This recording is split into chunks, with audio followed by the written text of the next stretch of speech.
राधे कृष्ण दोस्तों, आज की कहानी का नाम है नफरत। राजेश एक कामयाब इंसान अपने माता पिता सरला जी और मधुसूदन का इकलौता बेटा है। एक बड़ी मल्टीनेशनल कंपनी में काम करते हुए उसे संजना से प्यार हो जाता है। संजना एक इंडिपेंडेंट लड़की, उसके पिता जगदीश जी एक डॉक्टर हैं। अपनी बेटी को पढ़ा लिखा कर इस काबिल बना दिया है कि वह बहुत अच्छे पैकेज पर उसी कंपनी में नौकरी कर रही थी जिसमें राजेश काम करता था। दोनों काफी दिन से एक दूसरे को डेट कर रहे थे। राजेश के पिता मधुसूदन जी एक सुलझे हुए इंसान थे, लेकिन उनकी पत्नी यानी राजेश की माँ सरला जी पुराने विचारों को मानने वाली थी। सरला जी को संजना और राजेश के प्यार के बारे में पता लगता है तो वो बहुत गुस्सा होती हैं। अपने इकलौते बेटे की शादी के लिए उन्होंने बहुत से सपने देखे थे, लेकिन एक मॉडर्न बहू उन्हें मंजूर नहीं थी। परिवार को किसी तरह मनाकर राजेश और संजना ने शादी कर ली। शादी के बाद भी सरला जी संजना को अपना न सकी। उन्हें उसकी हर बात में, उसके रहन सहन में, उसके ऑफिस जाने में, उसके सजने संवरने में, हर चीज में प्रॉब्लम थी। राजेश और संजना किसी तरह सब संभाल रहे थे। राजेश अपने माता पिता, खासतौर पर अपनी माँ से बहुत प्यार करता था। इसी बीच दोनों की कंपनी उनके घर से बहुत दूर शिफ्ट होने की तैयारी में लगी थी। अब या तो दोनों जॉब छोड़ दें या वहीं शिफ्ट हो जाएं। कंपनी के शिफ्ट होते ही सरला जी चाहती थी कि नौकरी छोड़ दी जाए, बहू घर का काम संभाले और राजेश यहीं पास में छोटी सी नौकरी कर ले। लेकिन राजेश की जिद थी, दोनों उसी कंपनी में नौकरी करते रहें। राजेश की जिद के आगे सरला जी को झुकना पड़ा। राजेश और संजना दोनों अलग फ्लैट में शिफ्ट हो गए। इसका इल्जाम भी संजना पर आया। सरला जी यही बात दोहराती रहती थी कि मेरा बेटा कभी मुझे छोड़कर नहीं जाता, लेकिन संजना उसे बहला फुसलाकर ले गई। दोनों के अलग होने से सरला जी की नफरत अपनी बहू के प्रति बढ़ती जा रही थी। हालांकि दोनों हर वीकेंड पर उनसे मिलने आते थे। राजेश पूछता है, संजना तुम तैयार नहीं हुई? बस 2 मिनट दीजिए, अभी चलते हैं। आप भी ना कितना परेशान हो जाते हो। वो बात नहीं है संजना, मम्मी को बुरा लग जाएगा। मैं ऑफिस से आने में वैसे ही लेट हो गया। ओहो, आप भी ना बस एक ही बात करते रहते हो। अगर सलीके से नहीं गई तो मम्मी जी वैसे ही गुस्सा हो जाएंगी, सुननी तो मुझे पड़ेगी। ठीक है तो फिर जल्दी चलो। दोनों जल्दी से गाड़ी में बैठकर घर पहुंच जाते हैं। पिंक साड़ी में संजना बहुत सुंदर लग रही थी। घर पहुंचते ही राजेश घंटी बजाता है। सरला जी दरवाजा खोलती हैं। बेटे को सामने देखकर उनकी आंखों में आंसू आ जाते हैं। राजेश उनके पैर छूता है। क्या मम्मी, आप फिर से इमोशनल हो रही हो? पापा कहाँ हैं? बेटा अभी आ रहे हैं, बाजार से कुछ सामान लेने गए हैं। लो आ गए। पीछे खड़े मधुसूदन जी को देखकर सरला जी ने कहा। राजेश ने मुड़कर उनके पैर छुए। कैसे हैं पापा? बेटा मैं तो बिल्कुल ठीक हूँ, तुम दोनों कैसे हो? पीछे खड़ी संजना यह सब देख रही थी। उसके बाद उसने मम्मी पापा के पैर छुए। पापा ने अपनी बहू को ढेर सारा आशीर्वाद दिया, लेकिन सरला जी से उसे कोई आशीर्वाद नहीं मिला, जिसकी उसे उम्मीद भी नहीं थी। सरला जी को लगता था राजेश को बहला फुसलाकर गुरुग्राम ले गई। नौकरी के बहाने मम्मी पापा से इकलौते बेटे को अलग करने के लिए वे संजना को दोषी मानती थी। मधुसूदन जी बोलते हैं, अरे बेटा बैठो, खड़े क्यों हो? सभी ड्राइंग रूम में बैठ जाते हैं। संजना फटाफट किचन में जाकर पानी ले आती है। सभी पानी पीते हैं। मधुसूदन जी पूछते हैं, बेटा जॉब कैसी चल रही है? राजेश बोलता है, बढ़िया पापा, सब मज़े से चल रहा है। यह सुन सरला जी बोलती है, क्या मज़े से चल रहा है? देख, आंखों के नीचे काले गड्ढे पड़ गए हैं। यहाँ पास में नौकरी करता था, वहाँ तेरा ध्यान रखने वाला कौन है? इशारा संजना की तरफ था, क्योंकि वह भी तो जॉब करती थी। राजेश बोलता है, मम्मी फिर वही बात लेकर बैठ गई। आपको कितनी बार कहा है कि वहाँ मैं अपनी जॉब के कारण गया हूँ, और फिर आपसे हर वीकेंड पर मिलने आता तो हूँ। ठीक है बेटा, मैं कुछ नहीं कहूँगी, लेकिन अपना ध्यान तो रखा कर। मम्मी ध्यान रखते हैं, हम दोनों ने जिम ज्वाइन किया है, एक्सरसाइज करने के कारण आपको ऐसा दिख रहा है। तभी मधुसूदन जी कहते हैं, अरे बच्चे आए हैं, इन्हें कुछ खिलाओगी पिलाओगी या सिर्फ ताने ही मारती रहोगी? सरला जी उठकर किचन में जाने लगती हैं। संजना उनके पीछे पीछे जाती है। लाइए मम्मी जी, मैं परोस देती हूँ, आप बैठ जाइए। सरला जी, अरे अभी इतनी बूढ़ी नहीं हुई हूँ, तुम बैठो, तुम तो मेहमान बनकर आई हो, मैं लाती हूँ। संजना वापस आ जाती है। वह एक नज़र राजेश की तरफ देखती है। राजेश उसे शांत रहने का इशारा करता है। सरला जी कुछ देर में प्लेट में नाश्ता लगाकर ले आती हैं। चाय पियोगे या कुछ ठंडा? राजेश, मम्मी आप बैठो, चाय संजना बना लाएगी, आप मेरे पास बैठो, आपसे ढेर सारी बातें करनी हैं। सरला जी आकर अपने बेटे के पास बैठ जाती हैं। मम्मी तुम हर समय संजना को बुरा भला कहती रहती हो, जानती हो उसे बड़ी मुश्किल से एक छुट्टी मिलती है, उसमें वह जल्दी जल्दी घर के काम निपटाकर आप लोगों से मिलने आती है। सरला जी, अरे 2 लोगों का काम ही कितना होता है, सप्ताह में 1 दिन अपने बूढ़े माँ बाप से मिलकर एहसान कर रहे हो, मत आया करो मिलने। बीच में ही मधुसूदन जी बोलते हैं, जब बच्चे मिलने नहीं आते तो रोती रहती हो, अब मिलने आए हैं तो ढंग से बात करने के बजाय लड़ रही हो। तभी संजना चाय लेकर आ जाती है, उसे देखकर सभी चुप हो जाते हैं। कुछ देर वहाँ रुककर दोनों वापस अपने फ्लैट पर आ जाते हैं। संजना, राजेश, मम्मी का व्यवहार बदलता जा रहा है, वो हर चीज़ के लिए मुझे ही जिम्मेदार ठहराती रहती हैं। तुम चिंता मत करो, वक्त के साथ सब ठीक हो जाएगा, एक दिन की ही तो बात होती है, सुन लिया करो। संजना, वो तो कोई बात नहीं, लेकिन इस एक दिन की टेंशन में पूरा वीक कैसे गुजरता है ये मैं ही जानती हूँ। अगले दिन दोनों अपने अपने ऑफिस चले जाते हैं। संजना लंच में कविता से बात करती है, कल से मूड खराब है यार। कल फिर से राजेश के घर गई थी, वहाँ मम्मी जी ने मूड खराब कर दिया। कविता बोलती है, अरे यार, सास की बात को इतना सीरियसली क्यों ले रही है, ज़्यादा सोचा मत कर, सब ऐसे ही चलता है, चल छोड़। तुझे पता है कंपनी में प्रमोशन की बात चल रही है। संजना, नहीं, मैं अब प्रमोशन नहीं ले सकती, पता नहीं कहाँ भेज दें। कविता, हाँ ये तो है, लेकिन प्रमोशन भी तो ज़रूरी है। नहीं यार, अब और टेंशन नहीं चाहिए, पिछले प्रमोशन की वजह से आज तक सुन रही हूँ, मम्मी जी को लगता है मैं राजेश को अपने साथ ले गई। कविता बोली, लेकिन एक बात सोच, अगर तू प्रमोशन लेती है और यहीं रहती है तो तुम दोनों बड़ा फ्लैट लेकर अपने सास ससुर को अपने साथ रख सकते हो, फिर तो सब ठीक हो जाएगा। तुझे पता है प्रमोशन मिलते ही काम का कितना प्रेशर बढ़ जाएगा, और सास ससुर यहाँ रहेंगे तो घर में भी बहुत काम करना पड़ेगा। उनके सामने राजेश भी काम को हाथ नहीं लगाते, नहीं तो मम्मी जी नाराज हो जाती हैं। कविता, चल ठीक है, सोच ले, अपना कैरियर भी तो बनाना होता है। संजना बोली, देखा जाएगा। शाम को राजेश ऑफिस से घर आता है। संजना, राजेश पता है ऑफिस में प्रमोशन की बात चल रही थी, मैंने मना कर दिया, फिर से ट्रांसफ़र कर देते, बड़ी मुश्किल से तो यहाँ सेट हुए हैं। राजेश, हाँ ठीक है संजना, अभी कुछ दिन ऐसे ही चलने देते हैं, मैं भी कहीं नहीं जाना चाहता। सुनो, मुझे 1 हफ्ते के लिए बाहर जाना है, क्या तुम इस शनिवार अकेली मम्मी पापा से मिलने चली जाओगी? संजना, राजेश, लेकिन तुम्हें पता है मम्मी जी को मेरा आना पसंद नहीं है, वो तो बस तुम्हें देखना चाहती हैं। राजेश, वो तो मैं जानता हूँ, लेकिन अगर हम दोनों में से कोई नहीं गया तो उन्हें चिंता हो जाएगी। संजना, ठीक है, मैं चली जाऊँगी। शनिवार को संजना राजेश के मम्मी पापा से मिलने पहुँच जाती है। सरला जी, राजेश नहीं आया क्या, क्या बात है? संजना, मम्मी जी वो बेंगलोर गए हैं कंपनी के काम से, मंडे तक आ जाएंगे। सरला जी, पहले तो मुझे बताकर जाता था, अब की बार बताकर भी नहीं गया। मम्मी जी, अचानक जाना पड़ा, मंडे को आते ही आपसे मिलने आएंगे। मधुसूदन जी, कोई बात नहीं बेटा, तुम बैठो। संजना, मैं आप दोनों के लिए गाजर का हलवा लाई हूँ, मम्मी जी को बहुत पसंद है। सरला जी को संजना की बातों में कोई इंटरेस्ट नहीं था, उनकी आंखें राजेश को देखने को तरस रही थी। संजना ने हलवा परोस दिया तो सरला जी ने जैसे तैसे खा लिया। बेटे की चिंता में उनका मन उदास हो चला था। कुछ देर वहां रुककर संजना उनसे विदा लेकर घर आ गई। रात को करीब 2 बजे अचानक संजना के फ़ोन की घंटी बजी। संजना ने देखा अनजान नंबर से फ़ोन था। हेलो, कौन? एक आदमी बोला। संजना जी बोल रही हैं क्या आप? मैं अपोलो हॉस्पिटल से बोल रहा हूँ, आपके पति का एक्सीडेंट हो गया है, आप जल्दी से आ जाइए। संजना, क्या हुआ उन्हें, वो ठीक तो है ना? वो आदमी बोला, जी वो अभी आईसीयू में हैं, आप आ जाइए बस। संजना की आंखों से आंसू बह रहे थे। वो जल्दी से अपने भाई सचिन को फ़ोन करके सब बताती है।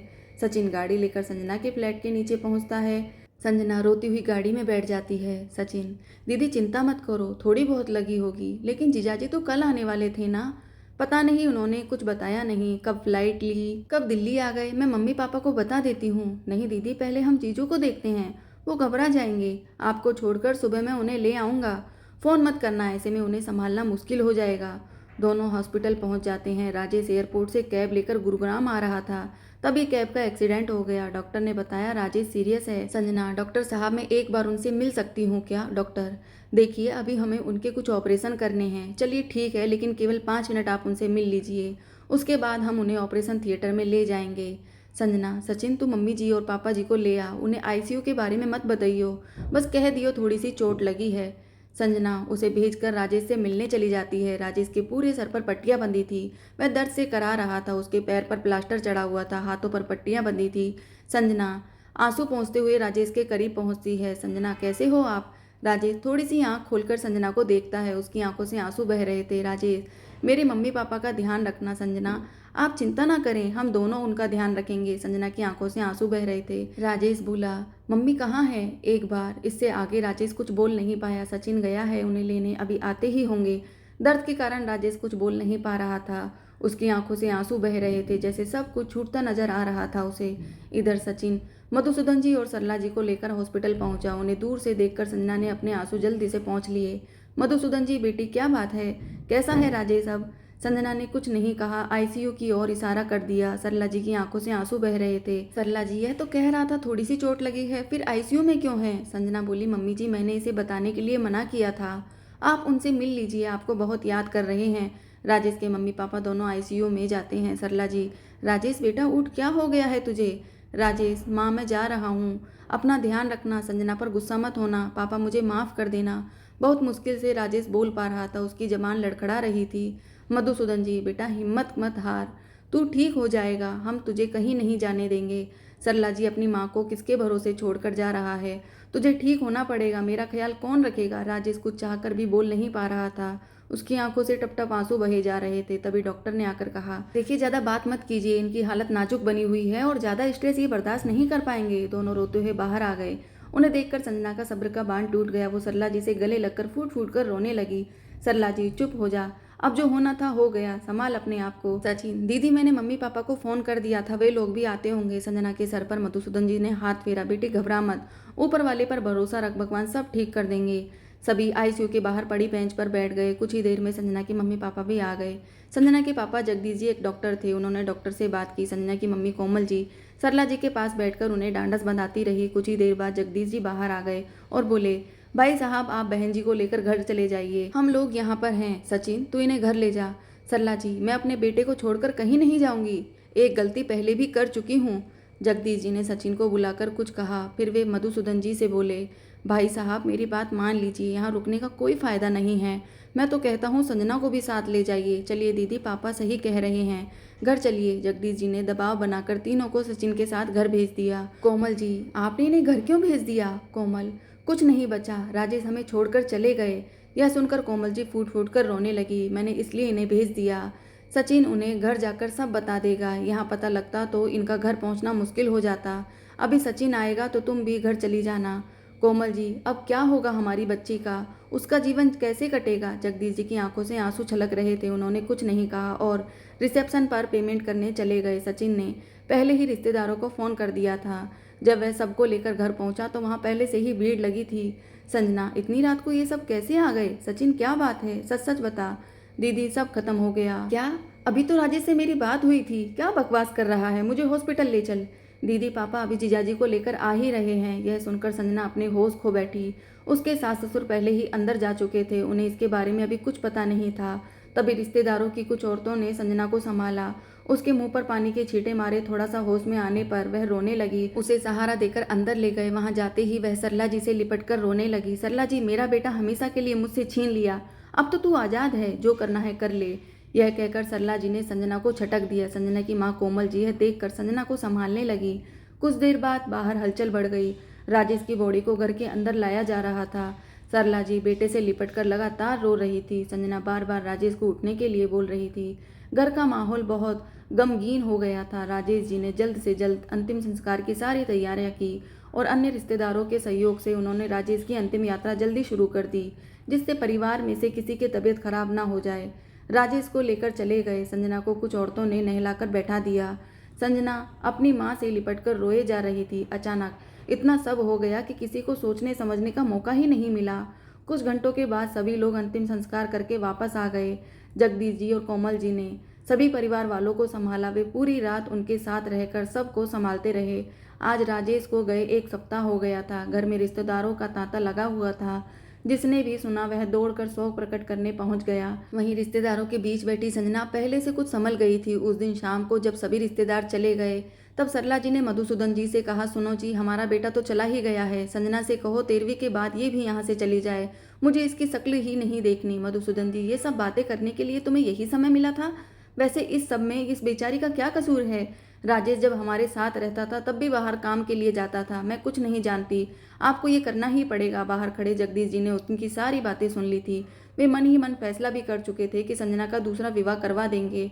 राजेश की 13वें के दिन सारी रस्में पूरी हो चुकी थी, सभी रिश्तेदार चले गए। तब जगदीश जी ने कहा, अब जो कुछ होना था वह सब हो चुका है, आगे क्या करना है इसके बारे में हमें बात करनी चाहिए।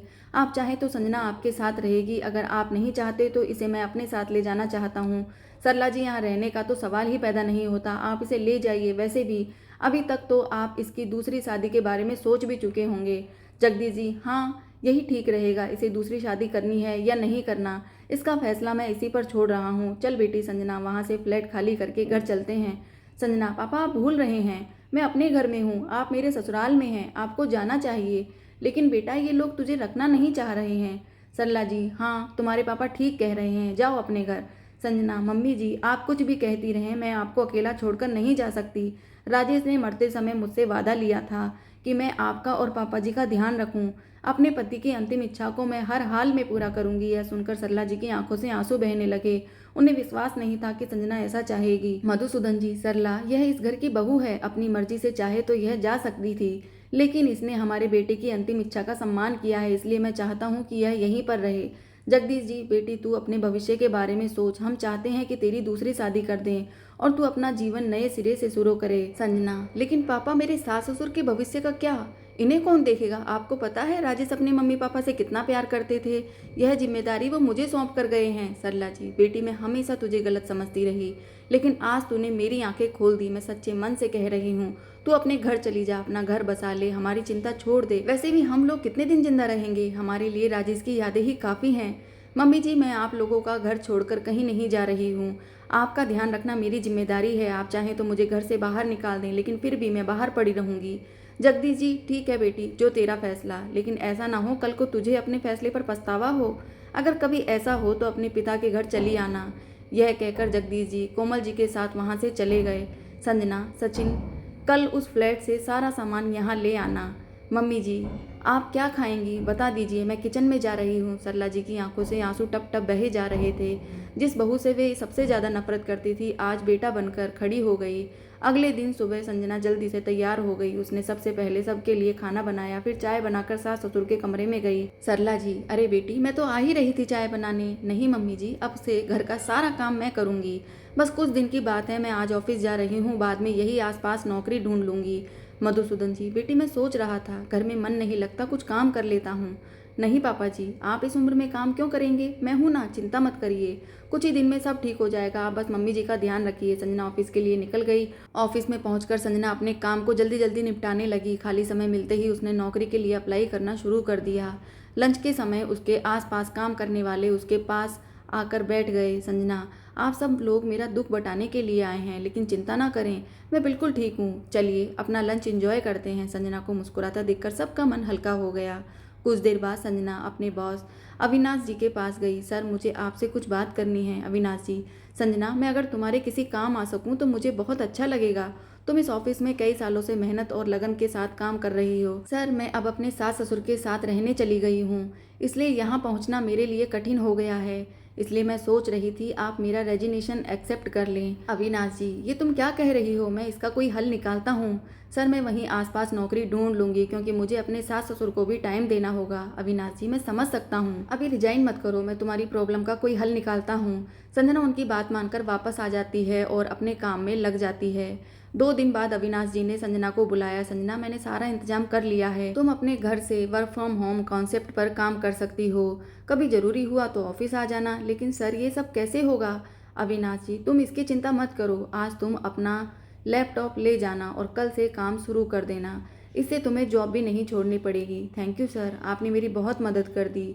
शाम को संजना घर आकर यह बात अपने सास ससुर को बताती है। सरला जी, बेटे जब से राजेश का एक्सीडेंट हुआ है हम तुम्हारे बाहर आने जाने से डरते रहते थे, तुम्हारे बॉस ने बहुत अच्छा किया, भगवान उन्हें तरक्की दे। कुछ दिन बाद एक दिन दोपहर को घर की घंटी बजी। संजना ने गेट खोला तो सामने अविनाश जी खड़े थे। संजना, सर आप? संजना, कुछ ज़रूरी काम था, एक प्रेजेंटेशन बनानी थी। सर, मुझे बता देते, मैं आ जाती। नहीं, इतना टाइम नहीं था, इसलिए मैं आ गया। तभी मधुसूदन जी और सरला जी आ गई। अविनाश जी ने उनके पैर छुए। संजना, मम्मी जी ये मेरे बॉस हैं। सरला जी, बेटा तुमने इस कठिन समय में हमारी बहुत मदद की है। बैठो, मैं तुम्हारे लिए चाय बनाती हूँ। अविनाश जी, नहीं आंटी जी, आप चिंता ना करें, मुझे कुछ ज़रूरी काम था इसलिए आना पड़ा, नहीं तो आप लोगों को डिस्टर्ब नहीं करना चाहता था।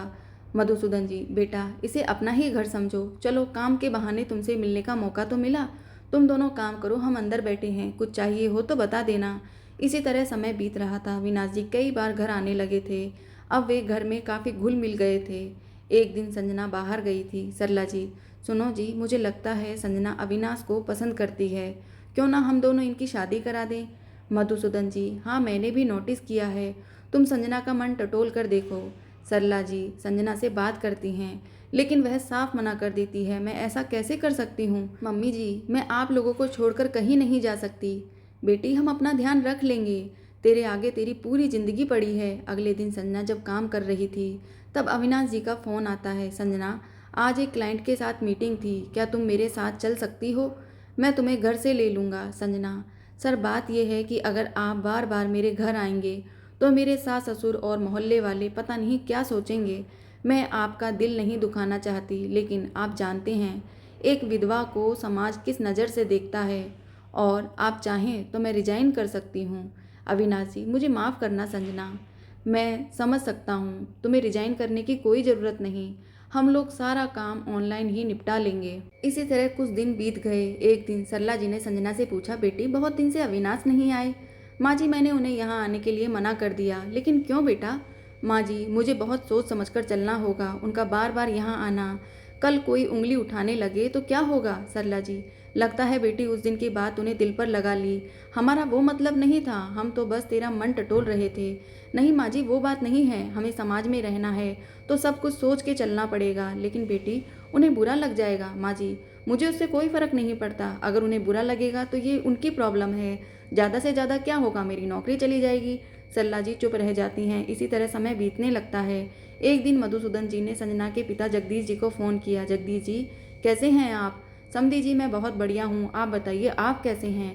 मैं तो ठीक हूँ समधी जी, लेकिन आपसे संजना के बारे में बात करनी थी। मैं चाहता हूँ कि आप उसे समझाएं, वह दुनिया से अलग होकर केवल हम लोगों के बारे में सोचती रहती है, यहाँ तक कि अब उसने अपनी नौकरी भी दांव पर लगा दी। हमारा क्या है, राजेश के जाने से आधे तो हम पहले ही टूट चुके हैं, अब जितने दिन की भी जिंदगी बची है किसी तरह काट लेंगे, लेकिन इसके सामने तो पूरी जिंदगी पड़ी है। कल आप और हम नहीं होंगे तो इसका साथ देने के लिए कोई तो होना चाहिए। मधुसूदन जी ने सारी बात समझाते हुए अविनाश के बारे में भी बता दिया।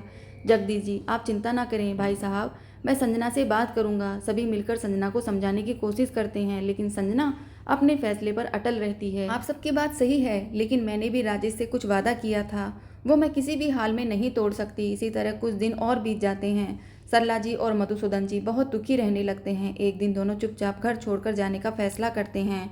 दोनों एक दिन चुपचाप रात को एक बैग में अपने कपड़े लेकर घर से निकल जाते हैं। घर से बहुत दूर मधुसूदन जी ने एक वृद्ध आश्रम में बात कर रखी थी। दोनों उसी के लिए रवाना हो जाते हैं। घर से बाहर निकलकर सरला जी पलटकर एक बार अपने घर की ओर देखती है। उनकी आंखों में आंसू बहने लगते हैं। सरला जी, क्या दिन देखने पड़ रहे हैं? मधुसूदन जी, चुपचाप निकल चलो, हमें अपनी बेटी के भविष्य के लिए कष्ट उठाने ही होंगे। लिए मैंने अपने बैंक के कार्ड, घर के कागज, अपना फ़ोन सब छोड़ दिया, जिससे वो हमें ढूंढ ना सके। दोनों रात की ट्रेन पकड़कर एक अनजान शहर में वृद्धाश्रम में पहुंच जाते हैं।